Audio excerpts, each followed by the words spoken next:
Muy buenos días, amada iglesia, Shalom.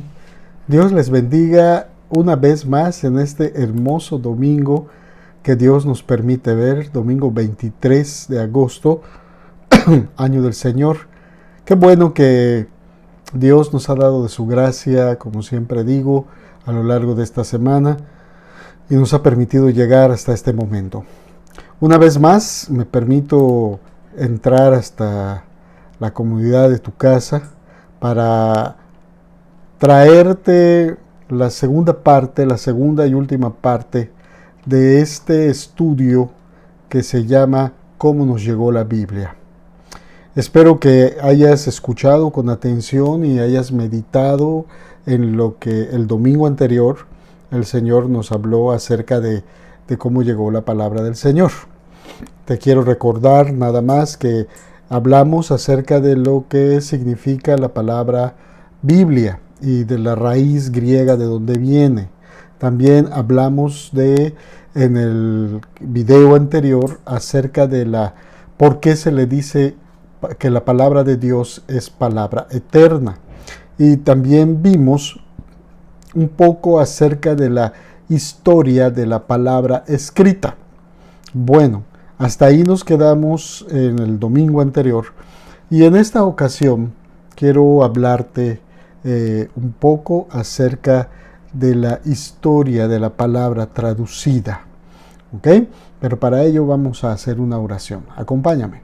Eterno Padre, Creador del cielo y de la tierra, en esta hora de la mañana, te agradezco, Señor, tus infinitas bondades y misericordias y que nos hayas cuidado a lo largo de esta noche. Gracias, Padre, porque por tu gracia estamos aquí.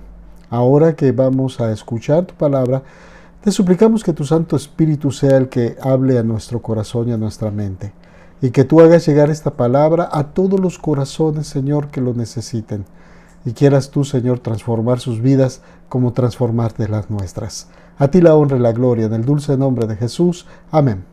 Bueno, entonces vamos a hablar un poquito acerca de la palabra traducida.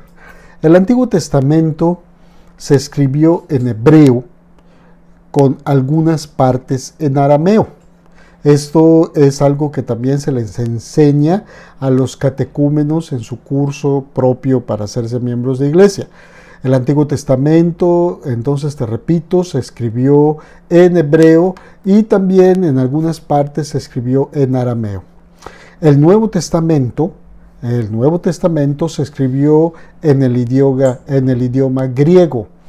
La traducción que se hizo de las Escrituras, ya hablando un poco acerca de la historicidad de la palabra traducida, fue aquella que se conoce, la primera fue la que se conoce como la Septuaginta o versión de los 70. Esa fue la primera traducción que se hizo de las Escrituras, y esto se hizo más o menos en el año 285-246 antes de Cristo en el norte de África. Esta traducción sería el Antiguo Testamento en hebreo traducido al griego, y que se considera como la Biblia que en tiempos de Cristo se utilizaba, la Septuaginta. Y obviamente esto es así por la fecha en que se data, en que se tradujo del hebreo, 285-246 antes de Cristo, Septuaginta, traducción del hebreo al griego, y esta es la traducción que se cree que se utilizaba en los tiempos de Cristo. Bueno, posteriormente, ya en la era cristiana, más o menos por ahí del año 200 después de Cristo, se empezaron a traducir al latín algunos textos sagrados, no todos, algunos, llegando a desembocar en la famosa traducción Vulgata latina. Esto fue más o menos por el año 383-420 después de Cristo, cuando Jerónimo la completó y se publicó.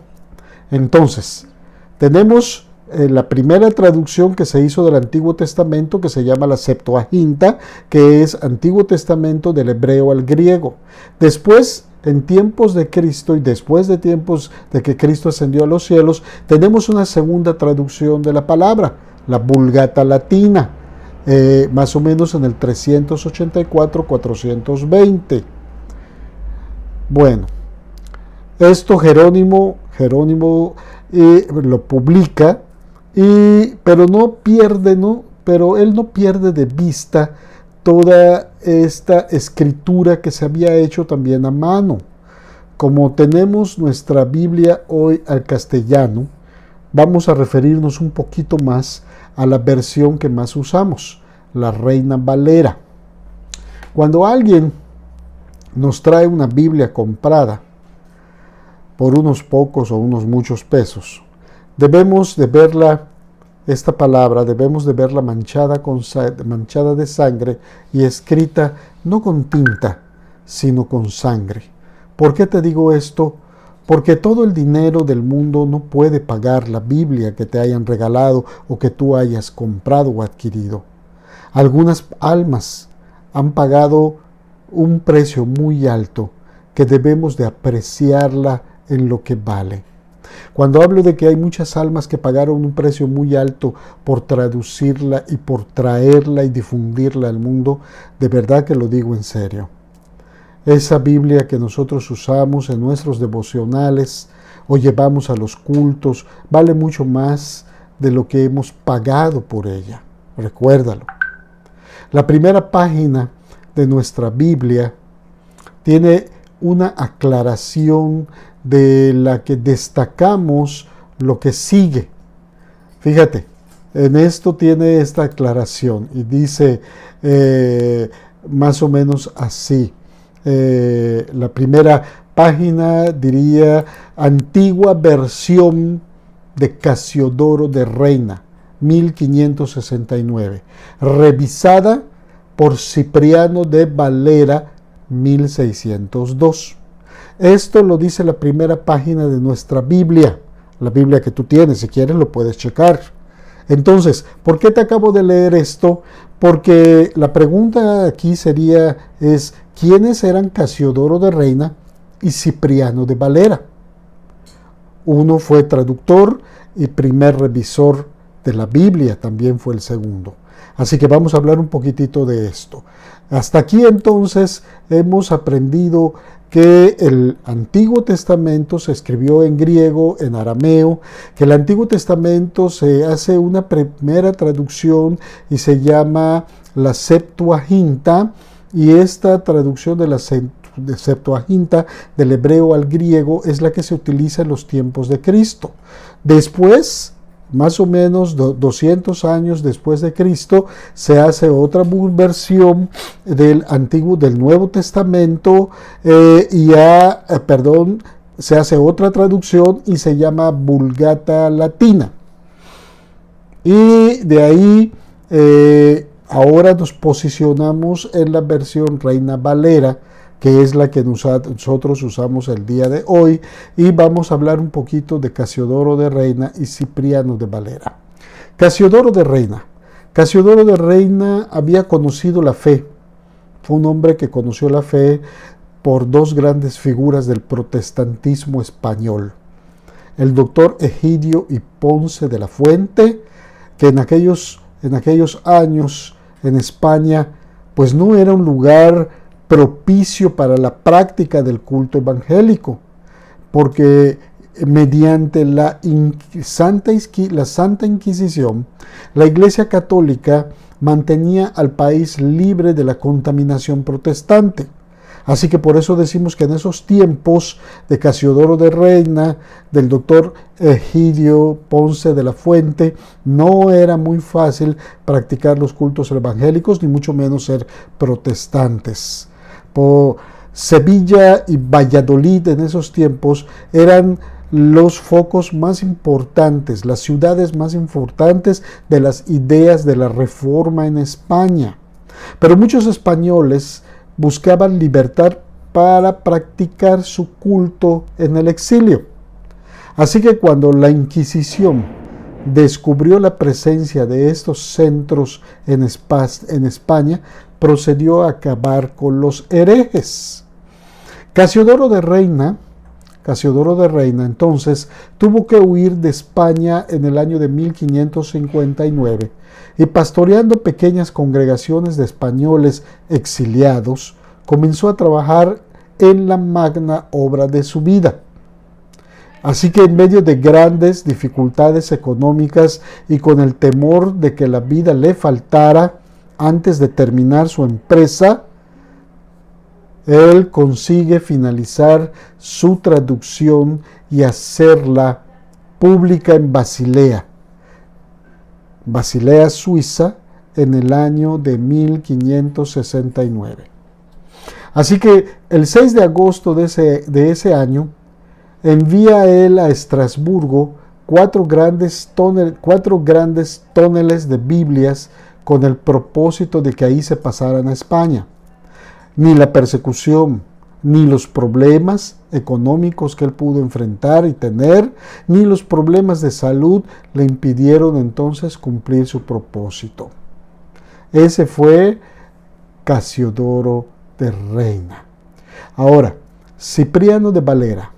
Cipriano de Valera, en los índices expurgatorios del Santo Oficio, se le conoce o se le llama como el hereje español. Este hombre nació en Sevilla en 1532 en el monasterio de San Isidro del Campo. Conoció también al doctor Egidio, quien lo ganó para la causa de la Reforma. Egidio Ponce de León, el que también tuvo contacto con Casiodoro de Reina, ¿te acuerdas? Bueno, como tantos otros, Cipriano de Valera buscó la seguridad huyendo de España, porque recuerda que eran tiempos difíciles, en que era muy complicado ser protestante. Así que la historia nos dice que fue él quien hizo la revisión de la versión de Casiodoro de Reina y durante unos 20 años trabajó precisamente en la revisión que fue publicada en Ámsterdam, Holanda, en 1602. Así que aquí tenemos entonces un poco de la historia traducida hasta llegar a estos dos grandes personajes, uno llamado Casiodoro de Reina y otro llamado Cipriano de Valera. Por último, quisiera yo comentarte que podemos decir que la Biblia ha sido escrita por un ejército de hijos de Dios anónimos. La historia de esta Biblia Reina Valera, que hoy tenemos en nuestras manos, no termina con lo que acabo de mencionar de Casiodoro y de Cipriano. No termina ahí. Ya hemos mencionado el interés de que esta Biblia castellana entrara en territorio español. Así que muchas vidas se comprometieron para lograr esta empresa. Un solo paso en falso que pudieran dar estas personas y lo que les esperaría sería el tormento y la muerte. Así le sucedió, según los anales de la historia, a Julián Hernández, un hombre que cuando mostró un Nuevo Testamento a un herrero, este de inmediato lo denunció a la Inquisición y Juan pagó su atrevimiento con la muerte. Pero esto merece una mención especial mucho más extensa. Déjame contarte, los creyentes españoles que estaban en el exilio estaban tratando constantemente de introducir la Biblia de contrabando a su país, pero no encontraban a algún agente español que intentara introducirlas. Pero al fin encontraron a un humilde individuo que tuvo el coraje y la habilidad para realizarlo. Este hombre fue el que antes mencioné, Julián Hernández, quien a causa de su poca estatura le decían Julianillo. Y como ya dijimos, Julianillo fue denunciado por un herrero y fue puesto preso. Los anales de la historia dicen que ninguno de los tormentos a que fue sometido Julianillo lograron hacer que éste denunciara a sus hermanos en la fe. Así que tras 3 largos años en los cuales él permaneció preso. El día 22 de diciembre de 1560, la historia dice que él rindió su heroica vida al Señor, luego de besar la hoguera en que sería quemado vivo. Pero este mártir de la Reforma en España es solo uno de tantos soldados de ese ejército anónimo que trató de dar la Biblia al pueblo español. En nuestra América Latina encontramos también a hombres y mujeres que lucharon, padecieron y en ocasiones también dieron sus vidas para que la palabra de Dios fuera conocida por el pueblo. Esta es la historia del libro, cómo fue traducido y publicado en nuestro idioma y cómo fue entregado al pueblo. Espero ahora que cada uno de nosotros tenga una idea de los esfuerzos, de los trabajos, de las luchas y de los sufrimientos que ha costado este libro santo antes de llegar a nuestras manos. Valóralo. Espero además que ahora que sabes todo esto, la leas con un renovado interés. Mira, mi hermano, mi hermana joven, la Biblia es el libro más vendido y más traducido del mundo. La verdad que encierra la santa palabra de Dios es la misma voz de Dios. Muchos emperadores y líderes han querido destruirla, pero no han podido, y jamás nadie lo podrá hacer.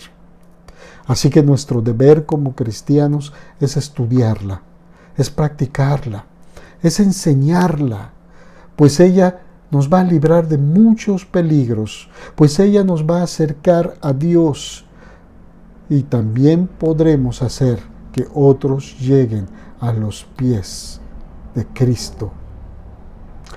La Biblia cuenta que van a llegar tiempos en que habrá falsos maestros que enseñarán cosas que contradicen las mismas escrituras.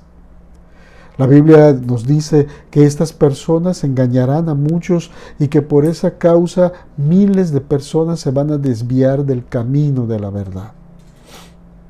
Habrá entonces en estos tiempos que ya estamos viviendo, tiempos y vientos de doctrinas, como menciona el apóstol Pablo en Efesios capítulo 4, versículo 14. Y todo esto te lo digo, porque quienes no tengan un fundamento sólido, van a estar muy propensos a caer en estas falsas enseñanzas y desviarse del camino de salvación. Y estos tiempos son los tiempos que ya estamos viviendo, tiempos de falsas doctrinas, tiempos de falsos maestros. Así que ahora es el momento de entregarnos una vez más al estudio de la palabra de Dios, porque es y va a ser vital para nuestra vida como cristianos, porque en ella vamos a encontrar nuestro fundamento, porque en ella vamos a encontrar nuestra roca, porque en ella vamos a encontrar la defensa y el arma para atacar. Y por último, porque en ella encontraremos todos los días la voz de Dios para nosotros. Que Dios bendiga esta reflexión. Que Dios bendiga tu vida. Espero que este estudio llegue a ser una gran bendición para ti.